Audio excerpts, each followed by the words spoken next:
Welcome to Beet Around the Barn. This past weekend was Easter, and usually Easter, it represents a time of renewal and rebirth, and commonly people will celebrate Easter by gifting animals, bunnies and chickens and so forth. And shortly after, a lot of those animals end up in shelters. More commonly around Christmas, cats and dogs are given as gifts. And I think we've heard the latest statistic is something like 6 to 7 million cats and dogs are surrendered to shelters every year. So on one hand, absolutely, we want to be able to find loving homes for animals. However, why are so many of them ending up at shelters? So we would like to have this discussion and unpack that, why, as well as our recommendations. So we've invited Dr. Janice Raab, who is the exotic vet over at Crozet Animal Wellness Center. And we know Dr. Raab because Hogs Kisses has taken in bunnies, and so she is our bunny vet. She's fantastic. Another local as well, very dedicated to animals, is the president of Cat Action Team. Her name is Betsy Ballenger. We've invited both of these ladies to really have this conversation, dig deep, and we're going to give you some great recommendations on how to move forward with responsible animal guardianship. So come have a listen.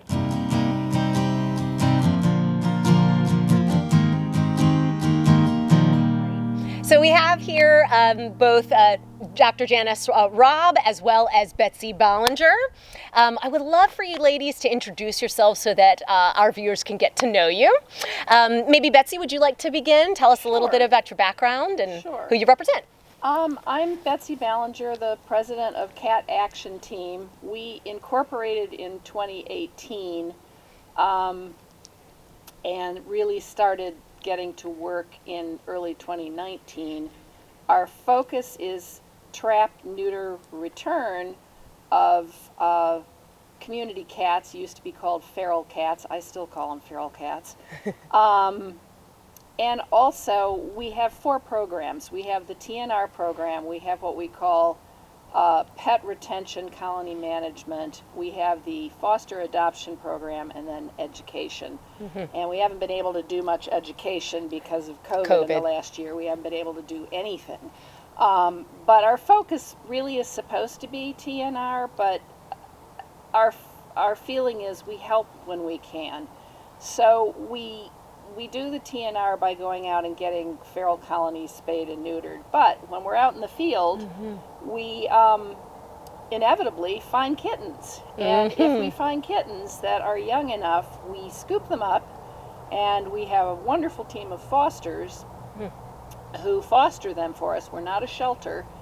And then at the appropriate age, we start promoting them on Facebook and on Adopt-A-Pet and Pet Finder, and adopt them out.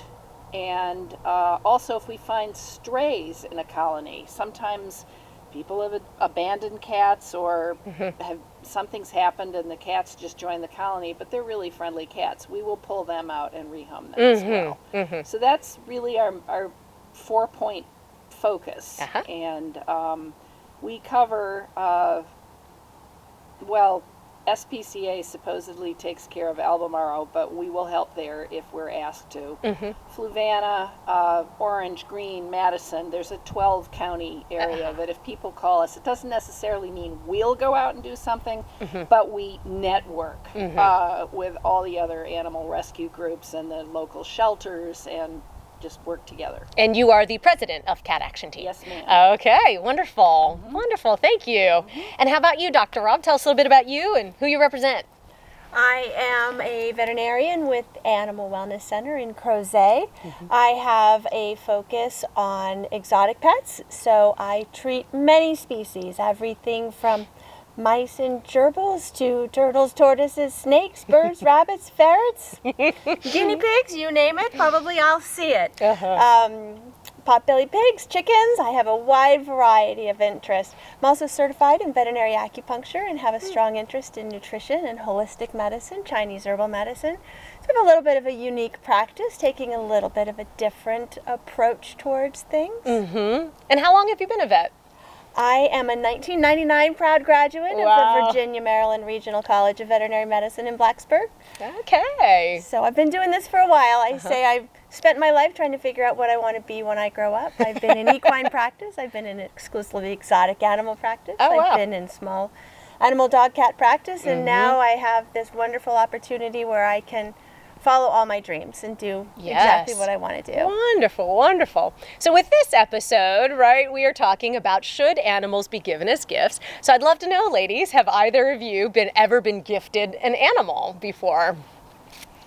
Well, actually, when you mentioned that, I thought, gosh, no. But then I thought about it, and when I graduated, well, actually, I was still in college, but it wasn't exactly something unknown. I had talked to my parents about it, and they got me a purebred pedigreed silver tabby, which I haven't had since because I go to the shelter and get my animals. But I have to say, this cat was wonderful. So that was a gift, but it was something that we talked about. And I was already, I think, 20 when I got her, so I'm not sure that exactly counts. Gotcha. Other than that, go to the shelter and adopt. That's right, yes.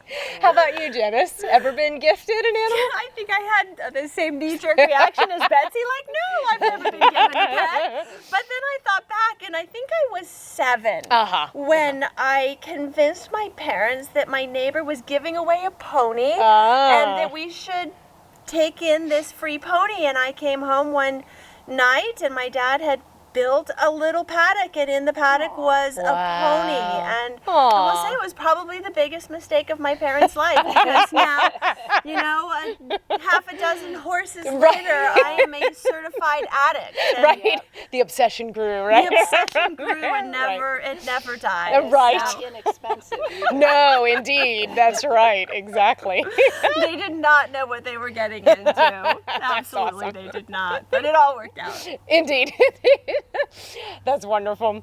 So with that being said, what is our position on this? So I know for sure Hogs and Kisses feels, should animals be given as gifts?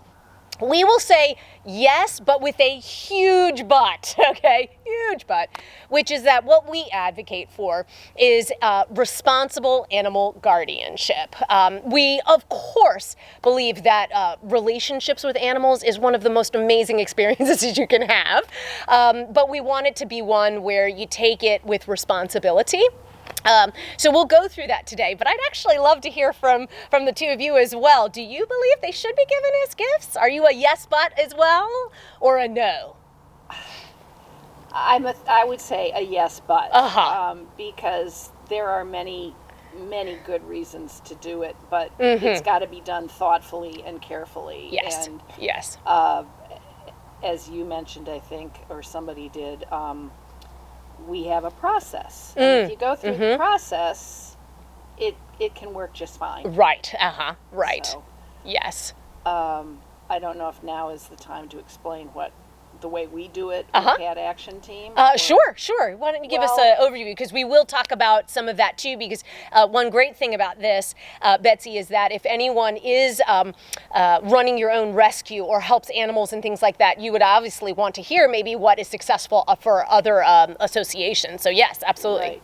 Well, as I mentioned before, if we take in strays or kittens from a colony and they're in foster homes, and we take them to vets, and Dr. Raab and Animal Wellness Center are one of our favorite vets to take kittens to, because they have wellness exams, and they have parasites, and they have a series of vaccinations they have to get.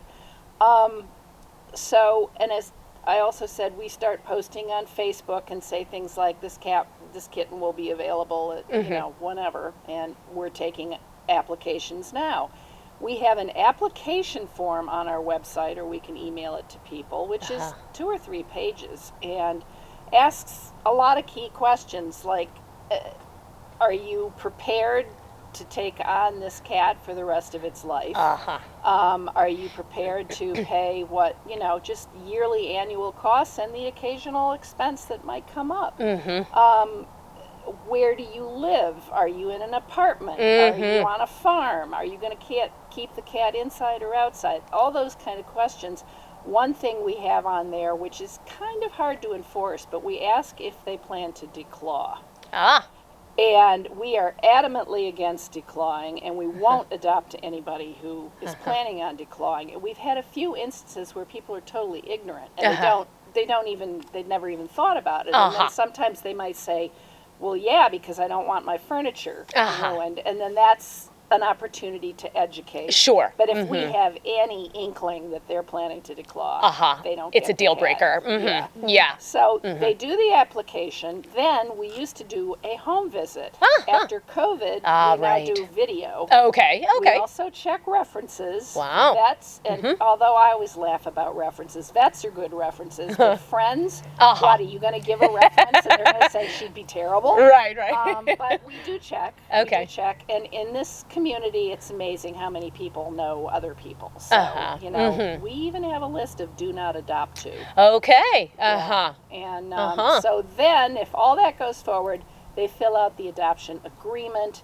Our adoption fee right now is $95, which doesn't begin to cover what we spend. Sure, on an of animal. course. Sure. And then the adoption goes through. And So, yes, I was going to say this is actually perfect now, because what we would like to do is recommend that you take seriously 5 different points of research, right? So the name of the game today during this conversation is research before taking in an animal or having them as your companion or being the guardian to that animal. And our first one is actually the behavior of that animal. So when considering the behavior of the animal, this is actually one that we wanted to put up front as one of the most important pieces. And that's for a lot of reasons, like Betsy was talking about. They're checking for even if somebody wanted to declaw an animal, right? But if you look into the behavior, the natural behaviors of the animal, scratching is something that cats do naturally and need to do, right? So there's that. Hogs and Kisses, for instance, we've taken in some bunnies. And I personally have some cats who, by the way, are the light of my life, okay? I will say that over and over again, Santiago and Sophia.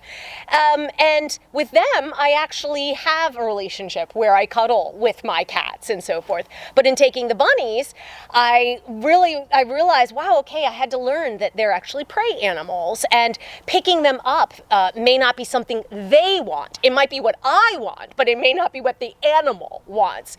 So we really feel that the first thing that you should do is look into that. As well as I've heard stories of people talking about, oh yes, we'll bring in an animal into our house, so maybe our kids really would like that. Maybe they decide it's a cat that they'll bring in, but they expect that the cat behaves like a dog, that it will come running up to them, greet them at the door, wag their tail, things like this. While every animal is an individual and you want to learn to, get to know them and so forth, really we feel that, researching the behaviors of the animal beforehand and whether that's something that you fit with and want to have as a companion is an absolute important thing to do. So, I'd love to hear from the two of you. Definitely, Betsy, you're talking about clawing as, behaviors of the animal. What are some other things, maybe on the exotic side? Because you were saying, right, Dr. Raab, with the bunnies or even with taking in, say, rats or mice as animals. What should people know about those animals that you're taking them in and their behaviors, as to whether or not they would choose to take that animal in? Absolutely. There's so much to think about and so many animals out there to fit the needs of any person. And knowing what they are and what you need. What are your needs? Are you someone that needs a pet that's going to sit on your lap and you're going to cuddle it and you're going to sleep with it and it's going to sleep on your head, on your pillow? The rabbit is probably not going to be a great choice. You probably don't want a rat. But do you want a companion that'll maybe ride around on your shoulder and help you make dinner and be very entertaining and inquisitive? A rat may be a perfect pet for you. They're so smart and they're so companionable. Or do you want a pet that is more something you watch than something that you take for a walk? I have many reptile patients, and they're wonderful pets. They're intelligent and inquisitive and interesting, and it's important to know so much about their natural habitat and their requirements. We'll get into that, I think, as part of our later discussion. But, knowing a little bit introspective and learning about yourself and what are your needs for and reasons for wanting a pet. What are you trying to get out of this relationship so that you can make a good choice? Absolutely, yes. So that I hear a lot too with pigs, right? So you all know Hogs and Kisses will be taking in some pigs. Now ours are farm pigs, so they were not necessarily brought in as a companion animal. However, mini pigs, right, was a very big trend. And as we know, pigs are never mini. They grow to full size, okay? However, this kind of teacup mini marketing term was put there, and people in apartments, right, would be taking in these pigs, and when they got too big, realized that they couldn't keep them, right? So this is the kind of thing that we're trying to say is absolutely research what is the natural behaviors and way of being of that animal before even considering taking them in. And I think you raise a good point, because I was just thinking in my mind, all we deal with are cats. So we assume when people come to us saying they want a kitten, but if they're getting it for their child, does the child want a kitten? Maybe the child would rather have a puppy or a more exotic animal or whatever. So that's something I think we haven't really thought much about. As people say they want one, we're like, oh, good, you want one. Right, yes. We just want to make sure it all works, but I don't know that we've ever thought about too much about or enough about making sure it's the right. Making sure that they know what it means to take in a cat and what they are going to need to do to provide for that cat and keep it comfortable and happy. Are they think a cat should go inside and outside and hunt because that's what cats do without taking into account the pressure that maybe puts on our native wildlife? Sure. You know, and the dangers for the cat. I mean, absolutely. Very dangerous for those kitties to be going outside. And I think because we've said that, right, the topic we're tackling is that should they be given as gifts, right? We're really putting this behavioral thing up front for that reason. If you're gifting it, the person who it will be the so-called companion, guardian, main responsible person, right? Are they actually wanting that type of animal? So that, I think, is our number one. So for our number 2 point of research, we really think that you should be researching what are the animal's needs.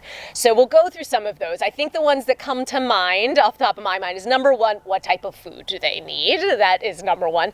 Maybe what kind of environment, should they be an indoor and outdoor animal? Do they need extra heat? Do they like it colder? What about enriching the world in which they live in? Are you putting them in a small box, or do they actually get to roam around a bit more?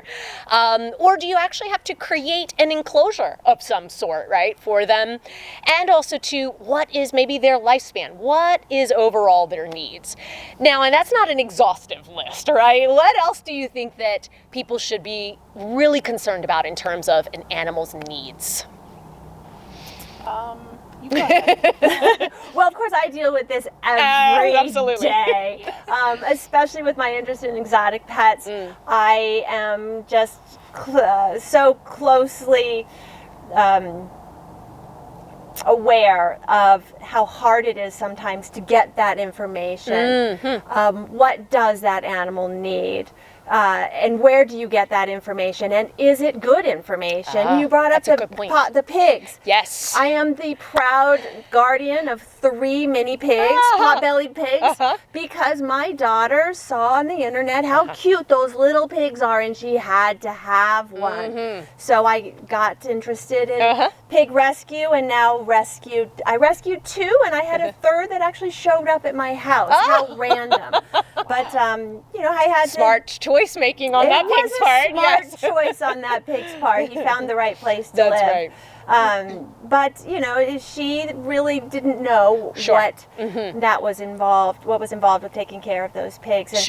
And, reptiles, rabbits, guinea pigs, chinchillas, they all have very specific and different needs, and it is hard to sometimes get the information. What do they need?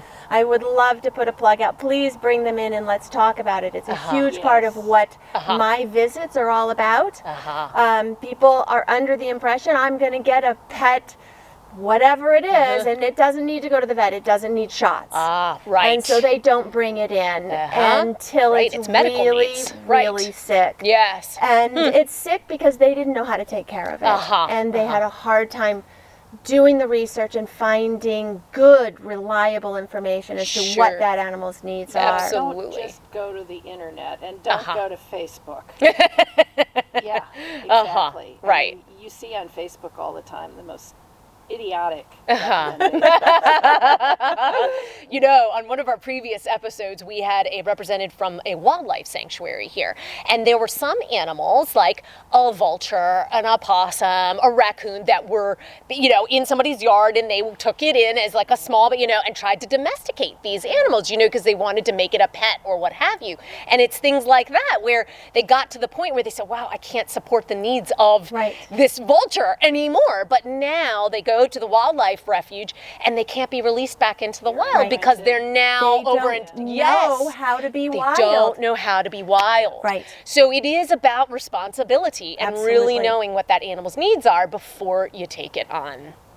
Do you think there's any other items that we should throw onto this list in terms of animals' needs? Well, I don't know. I would just like to say specifically, I mean, people say because I'm just dealing with just cats. Sure. But people say, well, I know they have to have food, and they, I'm going to give them all dry food, or I'm going to give them all wet food. And then again, they should have a conversation with their veterinarian about what's appropriate for a given cat.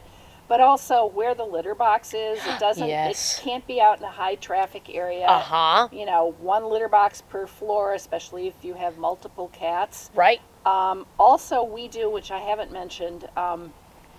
We are called upon, and I don't like to advertise this because it's time consuming and it's I hate it. But anyway, for whatever reason, I am asked to relocate feral cats. Perhaps somebody's died and left them and the house is being sold. Oh, I see. Or they're in a bad place and there's going to be construction.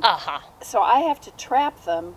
Get them taken care of at the vets, get them spayed and neutered and all of that, and then I have to find them barn homes. So those are cases where they have to be outdoor cats. Right. And then I have to educate the people. They're not going to eat just the mice in your barn. You still have to feed them. Great point.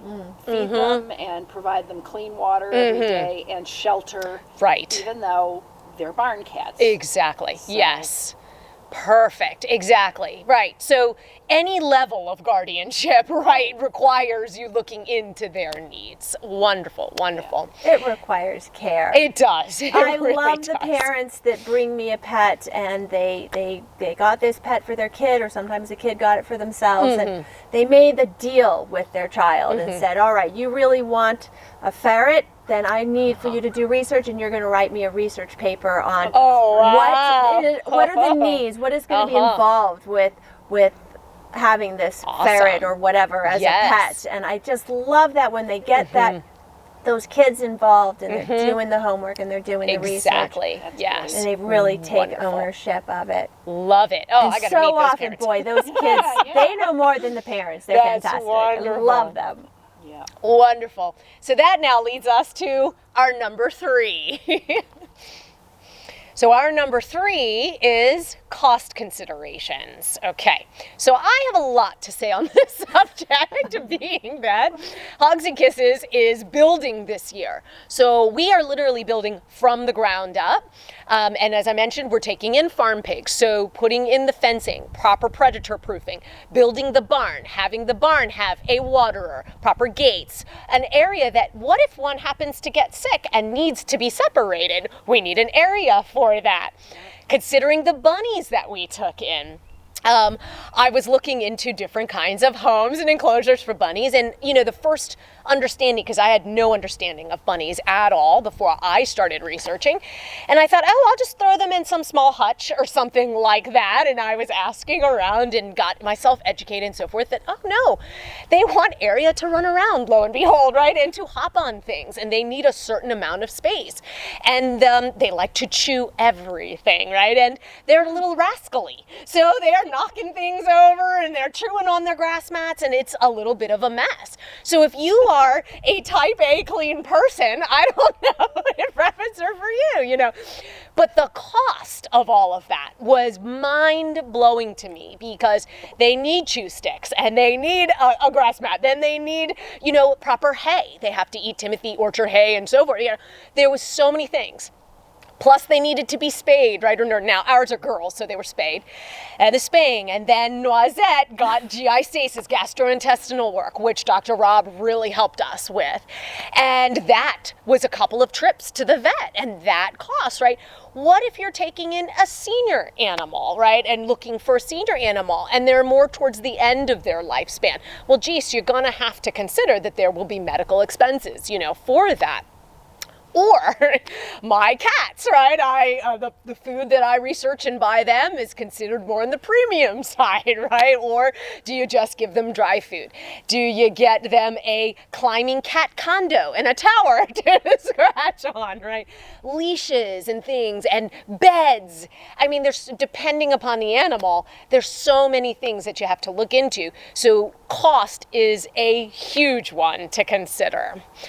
Do you all have some thoughts on cost on this? So for instance, let's just take a cat. For, I don't know, let's see, a cat can live 15, 16 plus years. Some have known, right, to live past 20, right, and so forth.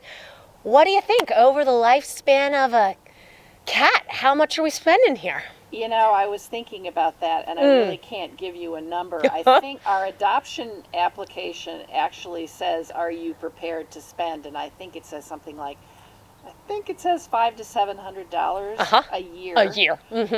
For food, for litter, and for all the other stuff. Sure. And then if they get sick, if something happens, if you get an older cat, the chief thing that we see is dental work. And that's really expensive. If they have to have 1 or 2 extractions, it usually means that in a year or two they're going to have a few more. I had an FIV positive cat, and we ended up taking out all his teeth in the end. And it's just, that was a lot of money. Of course. And I have another cat they're all rescue cats, and he has chronic herpes. And, I'm always having to put stuff in his eyes and this and that. And if it doesn't clear up, then another trip to the vet. And sure. So those are the unforeseen things, but you need to build that in. So the cats that I mentioned that I had rescued, so Santiago, I literally saw him get hit by a car, and I went, and grabbed him. So he had fractures all over the place. His pelvis was crushed in, his leg, all of this. So when I took him on, first of all, I definitely said, look, not on my watch. This cat is not going down. This cat is going to become my child, right? So anyhow, after all of the initial medical expenses, he is a lifelong special needs cat, because I have to give him through a syringe Enulose, which is a laxative that allows him to be able to go to the bathroom, because everything was crushed at the time. And he does fine now with it and everything, but there are those things to consider. Is that lifelong medicine if they have issues and so forth? And are you prepared? I have to give it to him every day, prepared to do that, So those are some costs. Or find somebody when you're away. And I've had people too who want to adopt. They apply. They've adopted from us before, or we know them because we give them food. And these times are tough. Things have gotten a lot harder for everybody. But then they apply and they want to adopt another one. And we have to say, you've got 2 cats. You can't even afford the ones you have. Right. You really don't need another one. Right. The bad thing is they go out and find one somewhere else. Right. But, indeed. You can only coach them so much. So much, So what about, Dr. Raab, what would you say of all the exotics? Let's exclude horses for a moment. Let's exclude equine. But of the exotics, you've got your reptiles and all the, like you were saying, the ferrets, chinchillas, rabbits. Which animal do you think is most expensive or most costly? Loaded question. Loaded question. Yeah. I think it just is such a... It's who knows? Mixed bag. It really is. I became very familiar with your build from the ground up concept when I took in those pigs. And I, had a little place to put them and keep them, and they were fine there for a short period of time before I realized they really need more space. And they need a better barn. So now I'm a builder. And so I built a barn, and we've wired the barn so it has lights and it has heat. Very proud of my barn. And, we made a big pasture for them in the woods so that they have a really comfortable enclosure. But I had to learn about how do I build a fence? How Yes. do I build a barn? Yes. Can I afford to just purchase a barn and have someone bring it in, or am I Right. going to Right. build it myself? I think we get a lot of these pets because we think they're going to be inexpensive.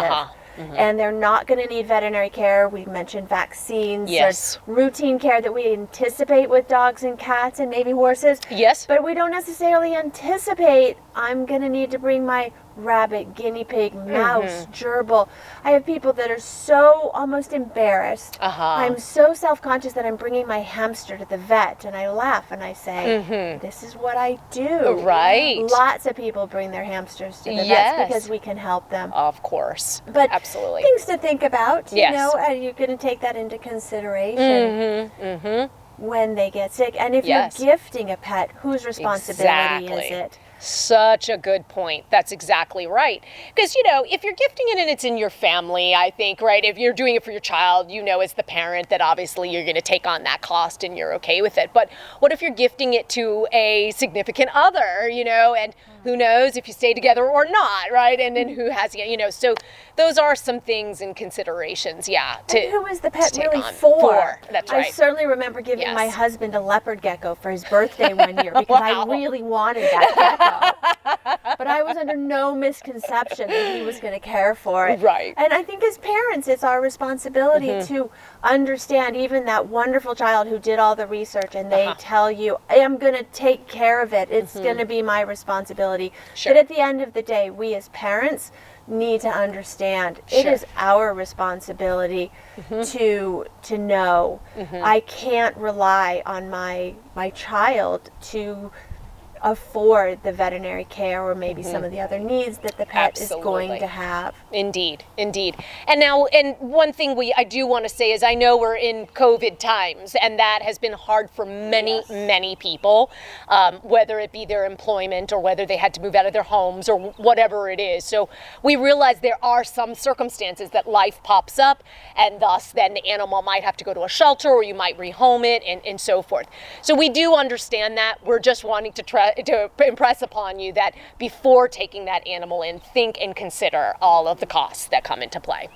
Right. We were talking about how hard it has been with COVID, Yes. people losing their jobs and taking care of their pets, but also the importance that pets have for people, especially during this time of COVID where Yes. so many are feeling such isolation that their pets are their chief companionship. I mean, their pet may be the only one they see all day, and Right. they're so critically important. It's such a hard time for so many people that we're really understanding how important the pets are to us emotionally. Exactly. And then fortunate that we have wonderful people like Betsy and her organization reaching out and helping people in need who have these pets that they really need for their own well-being.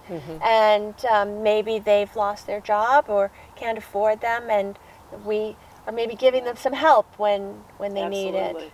I had just recently one woman out in Louisa who was in tears because her elderly cat was sick and she couldn't afford to take it. So we paid for that, and she actually called me back twice to thank me, which most people Don't, you know, they're right. thankful, but they don't go to that length. She was but, really thankful. Yes. Yeah, she really was. She meant it. Yeah. The other, but there is a good side to it. I will say that last year, because so many people were home, we had more fosters than we've ever had and more adoptions than we've ever had. So that was the only good thing about COVID that I can think of. Fantastic. Awesome. So that now takes us to our number 4. So our number 4 point to research is, does this animal or will this animal fit your recipient or family's needs if you're gifting an animal? So meaning, let's say you are gifting it to somebody who works a lot, or maybe pre-COVID they were traveling for work a lot and they just weren't home a whole bunch, right? That's something to consider. I myself have allergies and I am actually very allergic to animal dander being from my cats and such. So when I took in the bunnies for Hogs and Kisses, I wasn't allergic at all to them, but their hay I was allergic to. So that's something, right, to think about is, if whoever the recipient is or whoever the caregiver is has any kind of conditions like that might get in the way of caring for the animal.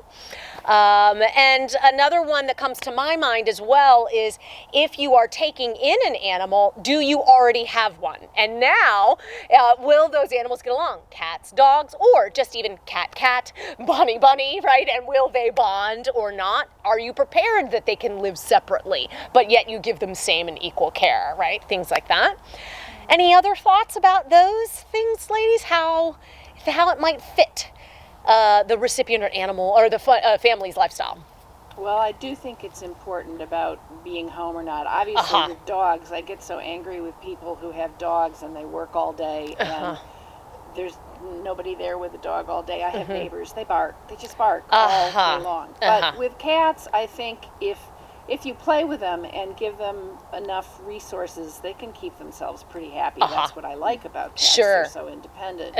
And about the allergies, I was just thinking, aside from being allergic, there's long-haired cats, there's short-haired cats, there's hairless cats. Yes, and good point. Some people, if you're allergic to a cat, you might experiment with different kinds because it seems to make a difference. I'm not allergic to any of them. And also the litter.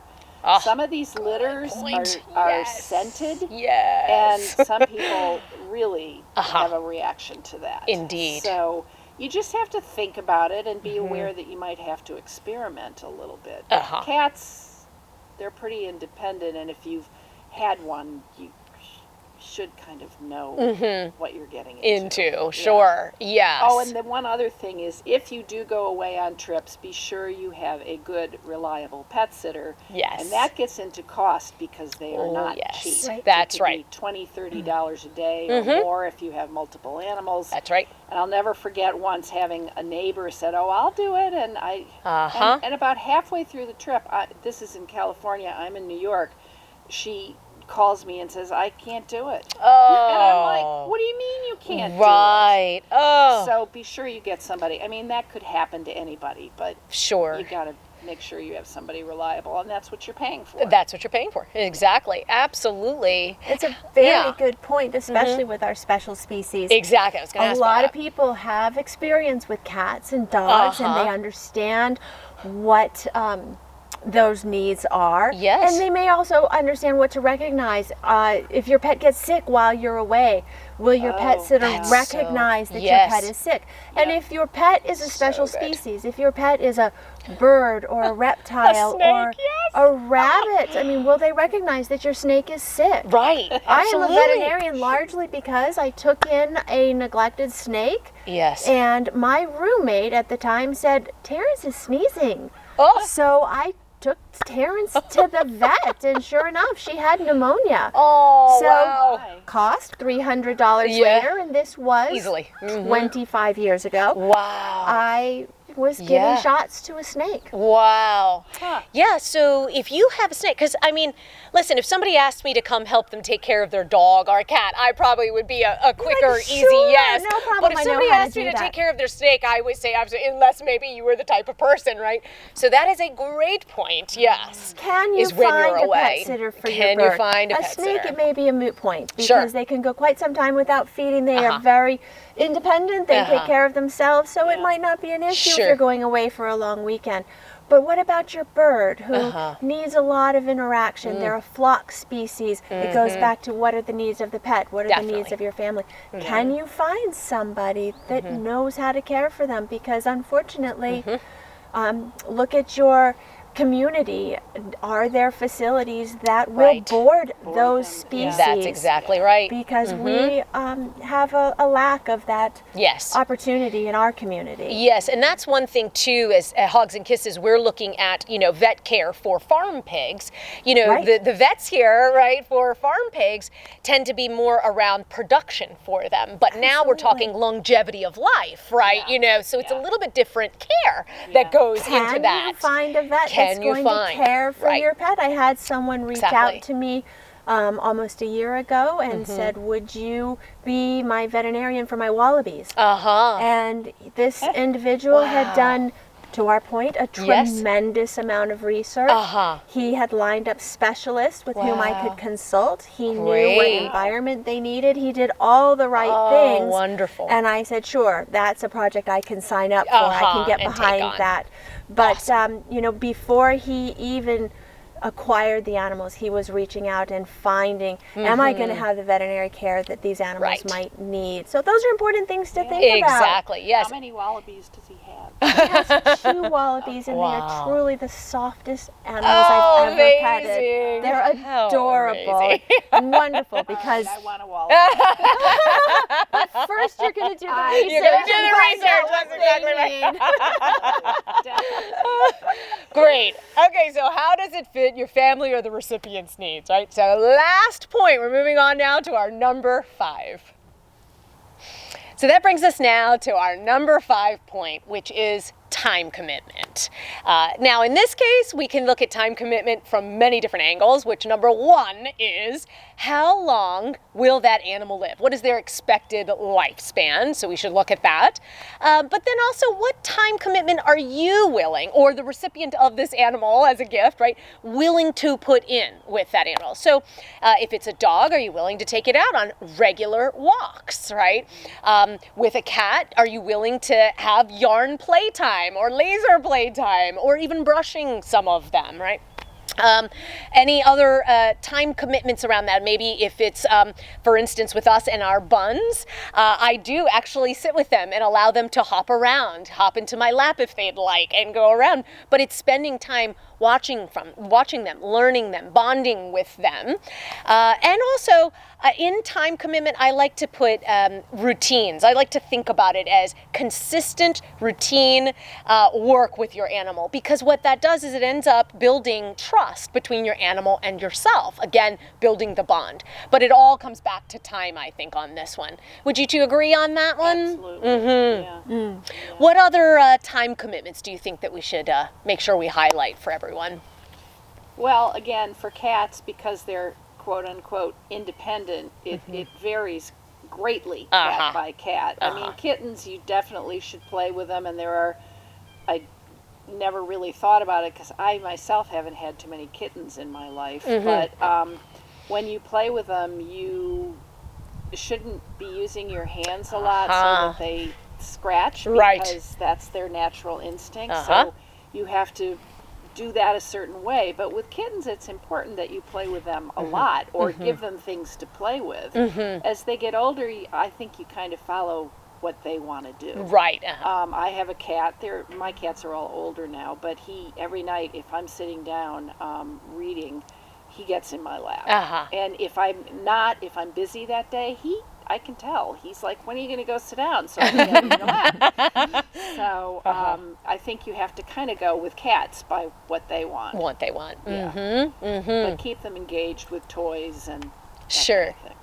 What are some of the bonding time commitments with exotics? I think it's really challenging because we, as veterinarians and advocates for special species, are realizing how much can be involved and that you get out what you put in. So hot topics for us are environmental enrichment, particularly for birds and reptiles. We have historically put them in little cages and we provided their basic needs, and it keeps them alive. Right. But are they thriving? And so we can train the lizards to come when you call them, to play with toys. They're not going to just do that, but when we put in the effort, their lives are so much more interesting. Is that something that you are committed to doing?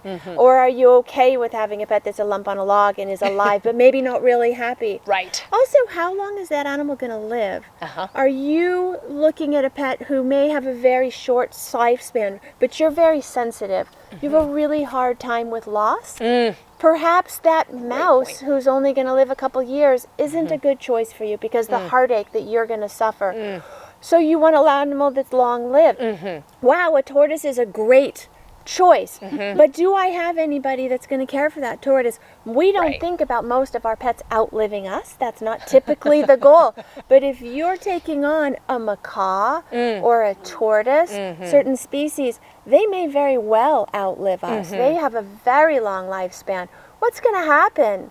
Are you an older person who your pet may outlive you, and do you have a plan? Things to think about. It doesn't necessarily mean that you shouldn't adopt that pet or gift it to your elderly parent if that is going to enrich their lives and they are committed to accepting that. How long does a tortoise live? What is the expected life? Tortoises can live 100 years, depending on the species.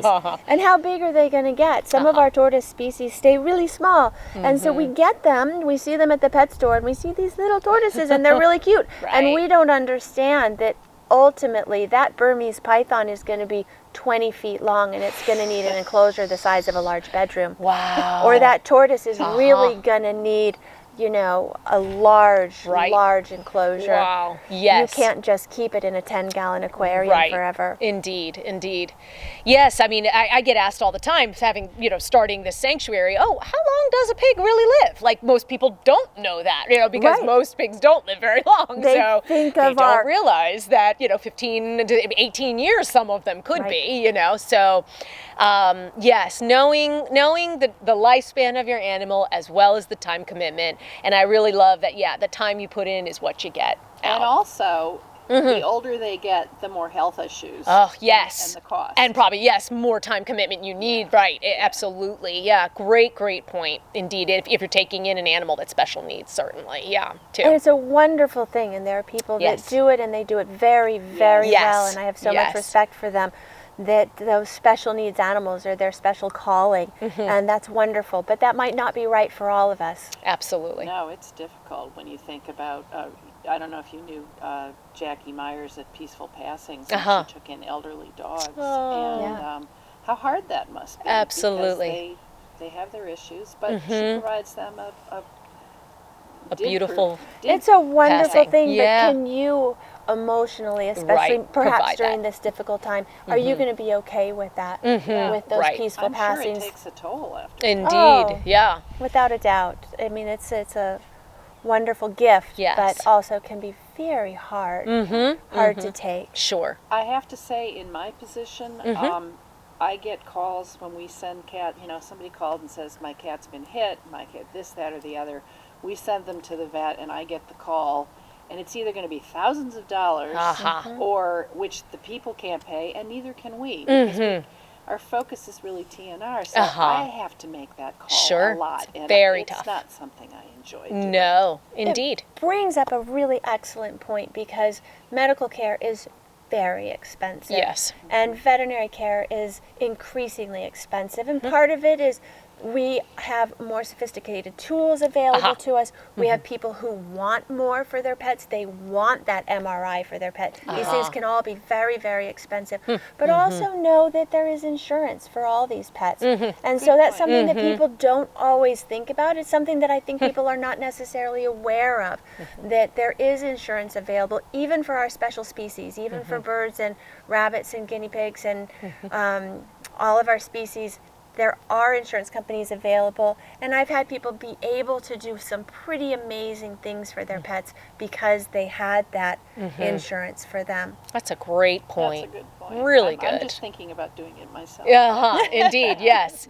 Yeah, well, here at the sanctuary, we'll for sure have insurance, and we'll have to think about that for the animals Think too, about as pet well. health Yes, insurance, exactly. Because it's great. you can either set up for yourself a health savings account for your pets. I'll often sort of tongue-in-cheek tell people when they get that baby ferret who's so cute and so healthy that a ferret is a wonderful pet, but they have a tendency towards developing very expensive and treatable health conditions later in life. Start saving now. Sure, indeed, Yeah, indeed. be prepared. Yeah. That is so good.